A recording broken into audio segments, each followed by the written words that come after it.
Anyone can become a victim of domestic violence, which is why it is a large problem occurring within the Australian community. People's identity, such as their age, gender, location, or culture, does not prevent them from encountering domestic violence. Domestic violence is when a family member believes they have the power to dominate another family member by controlling them in a variety of ways, such as emotional, physical, sexual, or psychological. The perpetrator can cause the victim to feel vulnerable, as the victim has no control to stop what he or she is experiencing. This is known as emotional violence. Victims that experience physical abuse from their partner can develop visual sightings, for example, wounds, bruises, inflammation, or broken bones.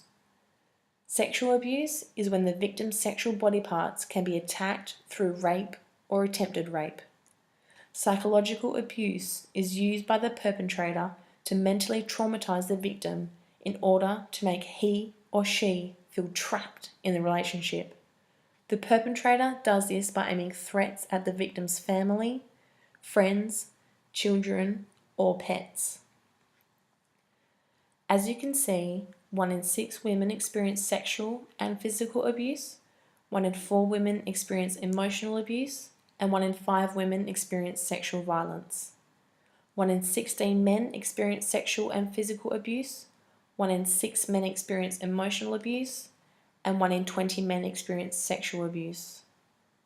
There are 1 in 6 girls and 1 in 9 boys that are physically or sexually abused by the age of 15 years.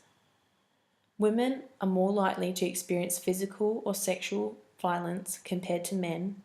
However, Indigenous women and men were 3.4 times more likely to encounter sexual violence compared to non-Indigenous Australians in 2016. Therefore, women, men, and children, both Indigenous and non-Indigenous, are at risk of domestic violence. Domestic violence affects victims in a variety of ways. However, homelessness is the most common effect, as 72,000 women, 34,000 children, and 9,000 men between 2016 and 2017 required homelessness services. Sexual violence has remained steady between 2005 and 2016 for both women and men. However, in my eyes, domestic violence should not be occurring at all.